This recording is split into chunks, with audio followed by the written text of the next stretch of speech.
Many salespeople are defeated before they ever walk out the door. Mindset in the profession of selling is everything. Today, we talk about mindset, its importance, and its impact on the success of your salespeople. This is Sales Untraining, a very different kind of sales podcast. 3 out of 4 salespeople are failing. They're falling short of their revenue. Why doesn't sales training work? That's what this sales podcast is about. It's your weekly sales strategy guide designed to rewire your sales brain.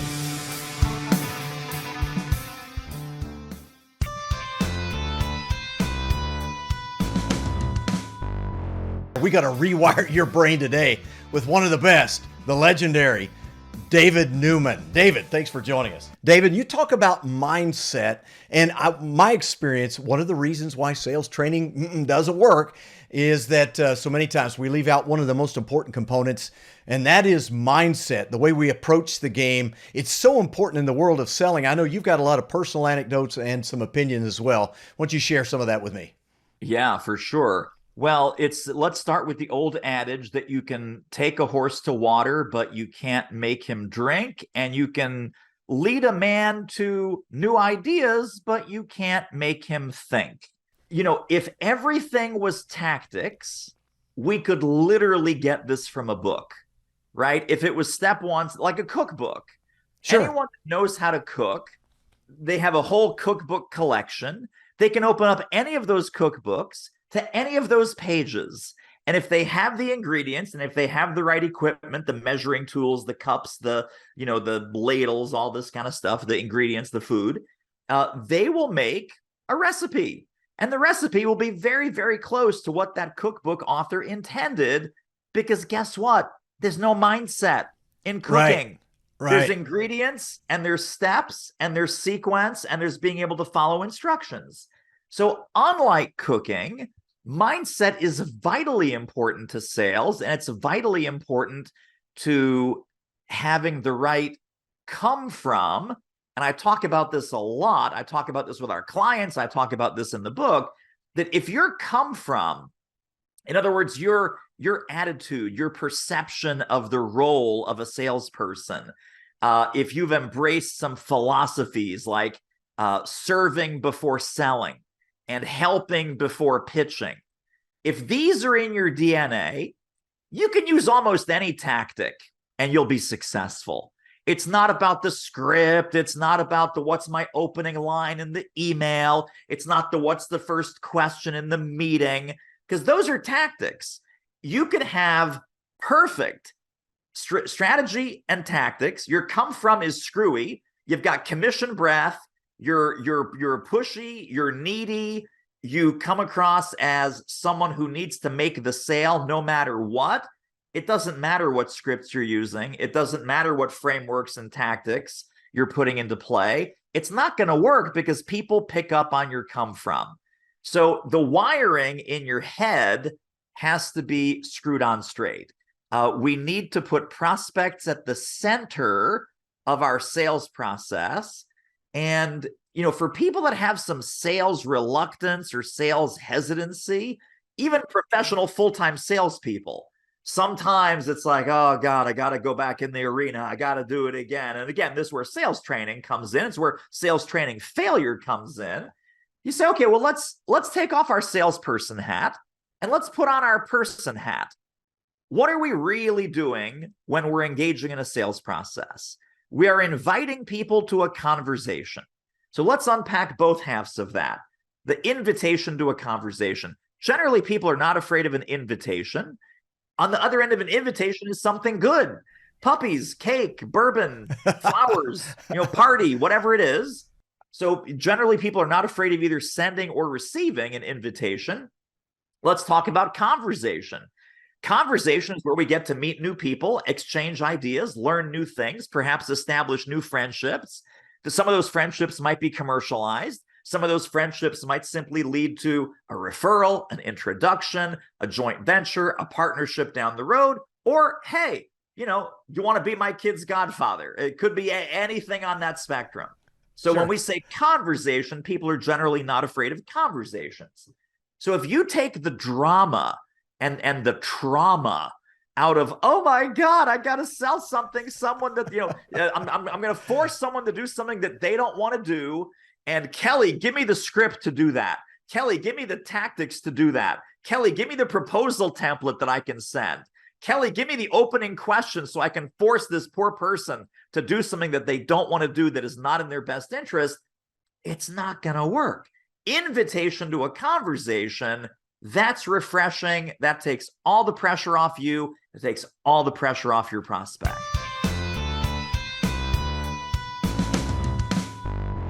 He's Jeff Bajorek, and a good friend, a good guy, and he's got his own podcast, Rethink the Way You Sell. There's just so much resistance out there, and there are so many opportunities to question what it is that you're doing and how you're doing it.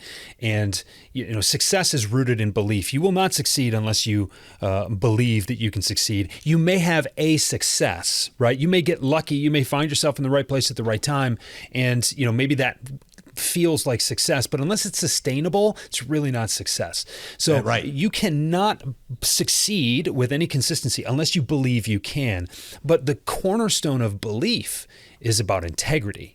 And not integrity like, okay, I'm going to tell you what I'm going to do and then I'm going to make sure I do it. I mean, that's right. The morality side of integrity. But I mean alignment. I mean the alignment between what you sell, who you sell it to, how you sell it, and why. And if you don't have those four things in alignment, you will not believe that you're in the right place selling the right things. And without that belief, you can't sustainably succeed. And I call that the sales success cycle, right? Belief leads to success. Success with integrity instills belief, which instills success, and it just goes on.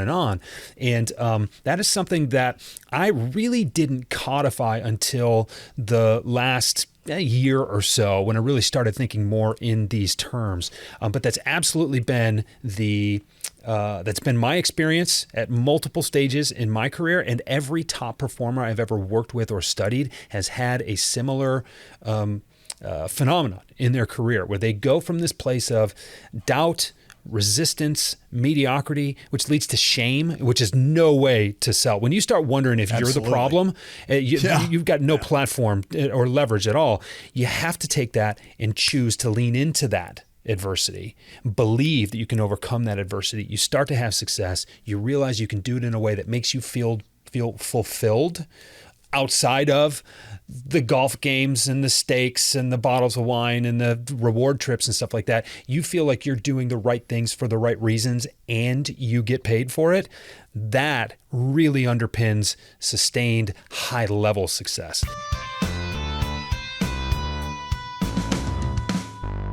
Great sales leaders know that people are the game. This is the game. Better talent, better people. There's always going to be someone who gets promoted, who gets lured away with a big opportunity, or you've got a couple of people at the bottom who are not performing as you need them to, and you can always, and I mean always, be looking for talent. And they're everywhere.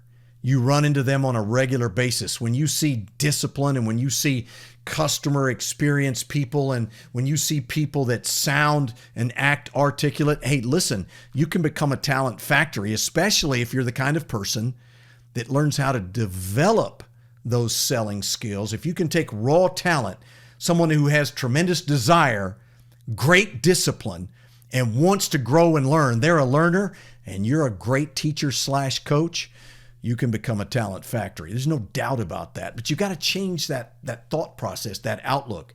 It's got to be 24/7. We are looking for opportunities. Listen, as a sales leader, finding talent may actually be your number one responsibility.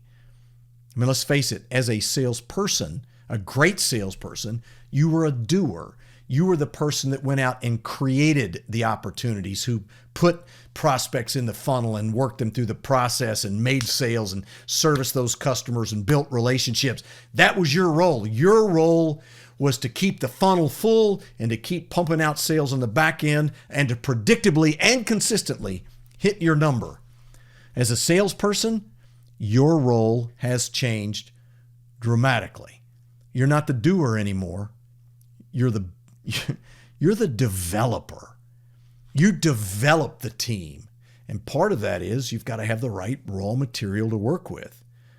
You've really got to change your mindset about what your role is. Sales leaders tend to get hung up, like salespeople do, in certain things that they can do easily, and they avoid the things that are difficult. Hiring people is difficult. I mean, learning how to hire, just identifying and adopting a very consistent methodology that delivers A players consistently, I mean, that's a process. Need help with it? I can do that. But you've got to do it one way or another, because it's amazing what happens when you get better talent. All of your problems are people problems.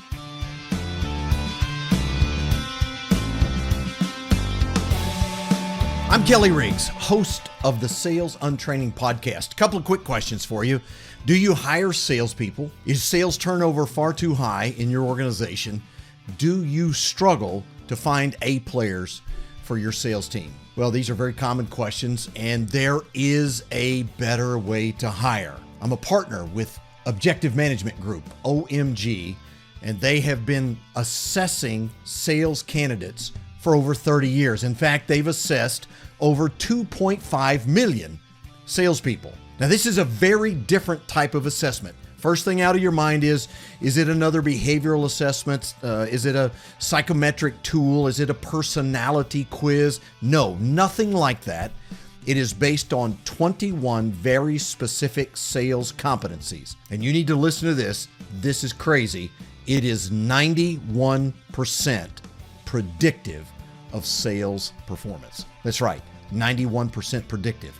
You can't even make a claim like that without the science behind it. Listen, if you struggle to find the right people, or if you just need a lot more help in the hiring process and making sure you're getting in front of the right people to hire, please email me, kelly@bizlockerroom.com. Oh, by the way, and you can absolutely try it for free, and it has a guarantee. kelly@bizlockerroom.com. Back to the show.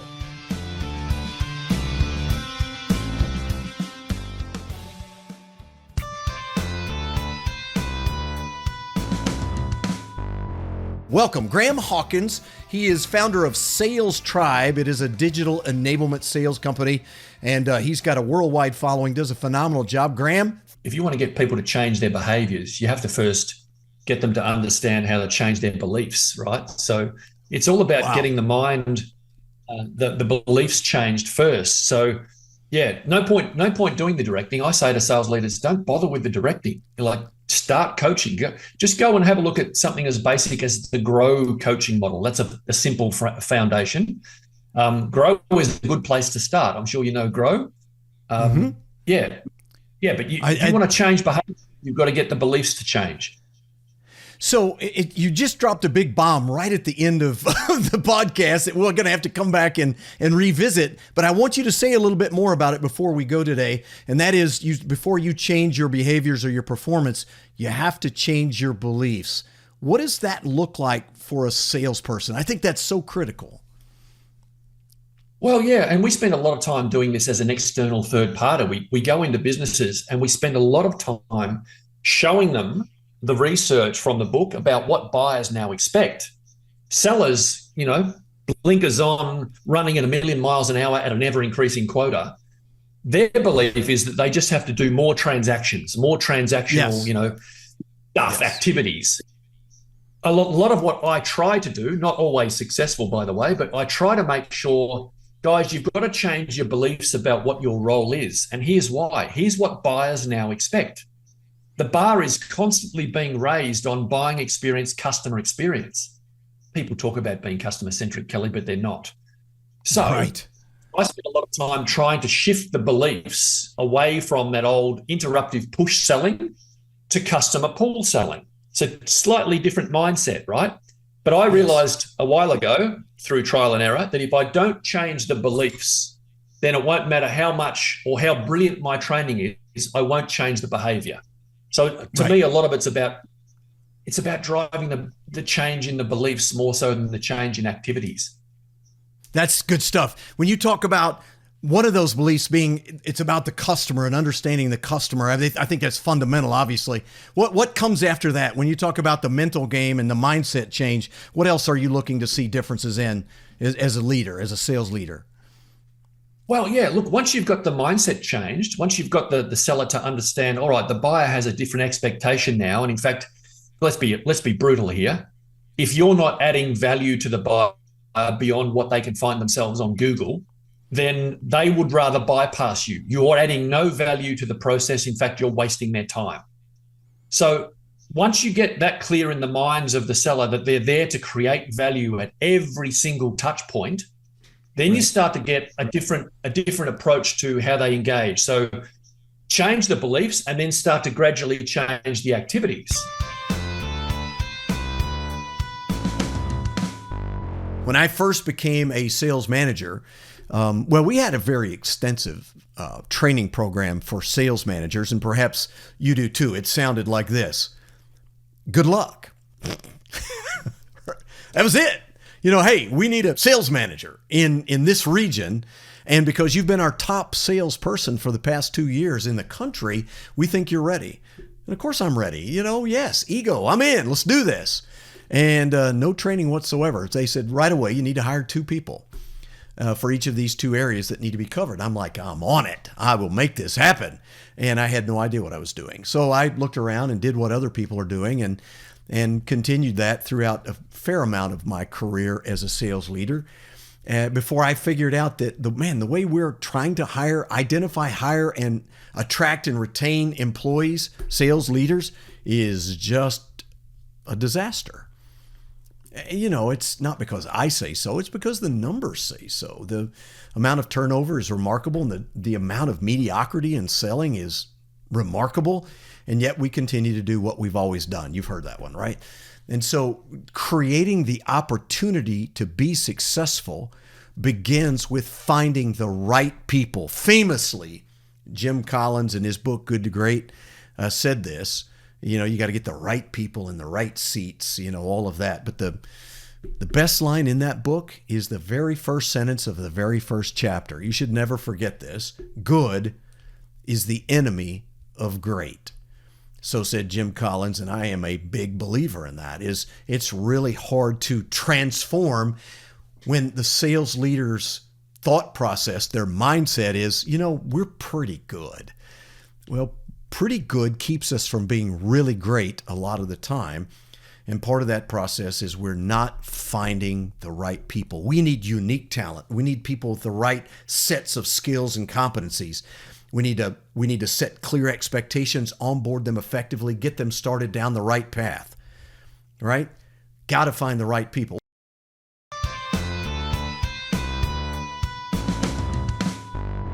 When you're teaching a child how to cross the street, what do? When they're young, they don't know. You take them by the hand and you tell them exactly what to do as you demonstrate it to them. Look this way, look that way. What we're trying to do is make sure there's no cars coming. And then we walk them across the street, holding them gently by the hand.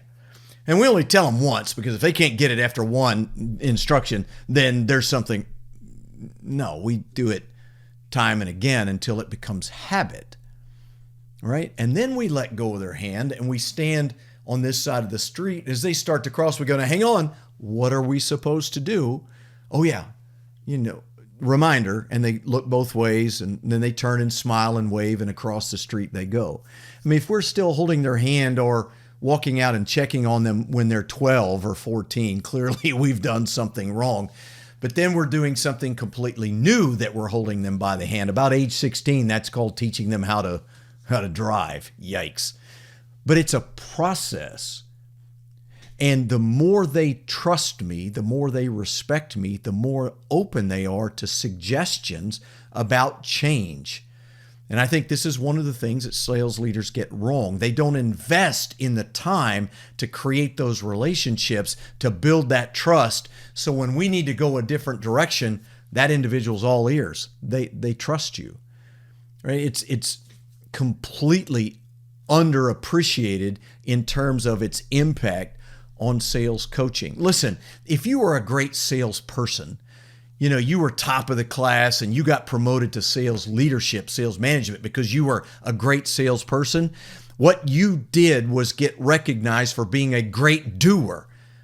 But being a great sales manager, a great sales leader is not about you doing it anymore. It's about you teaching and developing someone to learn how to do it. You know what works against you in a big way?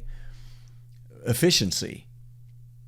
I mean, you're hardwired to be efficient. You can juggle 10 plates at once. You're going from one task to the next and you're getting things done. Now you're the sales manager and you've got about that long in your mind to invest in somebody's training and development. That, my friend, is killing you. You can't be efficient with people. You just can't. You've got to stop and invest time in training and development, helping them get better in the smaller nuances of the skills, the mindsets, the habits that they need to improve their performance. Many sales managers are terrible coaches because they just don't invest the time. And they justify it to themselves with the 4 most dangerous words in any leader's vocabulary. I don't have time. If you don't have time to coach, what are you doing? Now, a lot of you are saying, time out. I'll tell you what I'm doing. I'm doing reports and CRM and budgets and, going to meetings and all that. Yes, that is a problem. If you can't carve out time to develop people, then you're not a leader. I'm sorry, you're not. Well, you are by position and title. You're just not very good at it, right? And I get it. Listen, I do this. I train leaders. I train sales leaders a lot. Train CEOs and executive teams. I get it. It is very difficult when you're already working 50 to 60 hours a week and you hear someone like me say, you need to invest in a relationship. You need to spend time with those people. You need to be coaching and training time and developing them. But that's what you get paid to do. It takes a very substantial analysis of what's important and what moves the needle. Let me ask you a question. Does more meetings and better budgets and more time in CRM, does that move the needle? The answer is no. Until players get better in their role, in their position, then the team doesn't improve.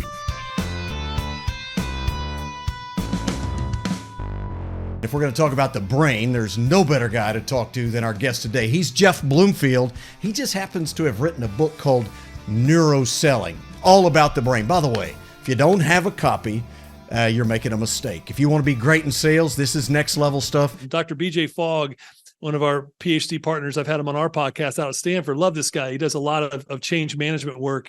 He calls it change activation curve.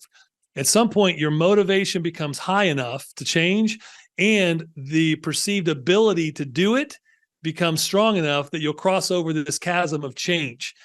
Well, if I don't perceive that the risk is high enough for me to even need to change, right, I won't even begin the process in my brain of being willing to change. So that's where we talk a lot about and people, I hate the term. There's so many cheesy sales terms that I really dislike. I don't even like objection handling, by the way. We could talk about it in another episode. I'm with you. I'm with you. Pain points. I don't love the term pain points. Yeah, I don't either. What I like is, what's the quantifiable problem? And when you have a mindset of a salesperson that you're trying to sell me something as opposed to serving me by solving something, you've already lost. But the minute you can make that switch and you're serving me by solving something, okay, now let's talk.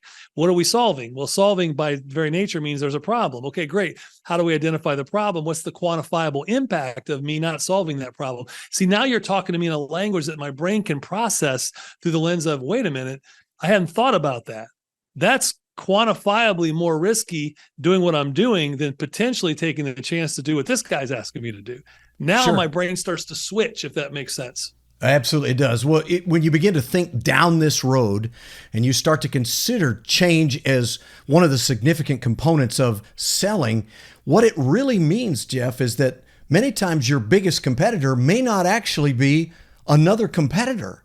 Right. And yet very few sales organizations I'm aware of are actively training their people to help them understand how the methodology with which you approach a prospect can cause them to throw up all their barriers and not want to change at all. Yep. How do you address that?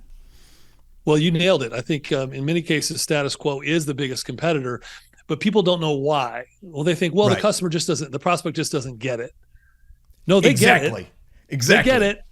They get it. And the idea of status quo is, if I truly believe that what I'm selling will bring quantifiable value to my prospect, to my customer, it's my job to help them see that path, that buying vision. And if I can't do that, then I wouldn't change either. So the first question we always ask is, okay, you're about to approach a prospect call. Whose agenda are you on? And then it's a profound question that you have to actually stop and look yourself in the mirror and say, based on how I'm about to communicate with this person, this other human, if someone was observing me having a conversation with this person, whose agenda would they think I was on? Ooh, that's tough, right? Because how we're trained we need to untrain, to your point, is we're trained to go in and communicate to you all the reasons why what I'm bringing to the table will help you. Right. Well, whose agenda is that on? Well, it's on theirs. I'm trying to help them. It's not on theirs. It's on yours. That's one of the things that people absolutely hate about salespeople. The only thing I had an old sales manager who used to say this: the average salesperson, the only thing they care about is hip National Bank. What goes in their wallet? That's all they care about, right? So it becomes a challenge all the way around when we're actually setting people down a path where they're almost doomed to fail, to lose out on a big cross section of opportunities that they encounter. Hey, that's going to wrap it up. Thanks for being a part of Sales Untraining. Remember, all we're trying to do is get you to think about the way you train your salespeople differently so you can dramatically improve the results that you're getting. We'll look forward to seeing you next time. Sales Untraining is a production of Business Locker Room and Pod About It Productions. Music and editing by Doug Branson. To get more Kelly, visit bizlockerroom.com.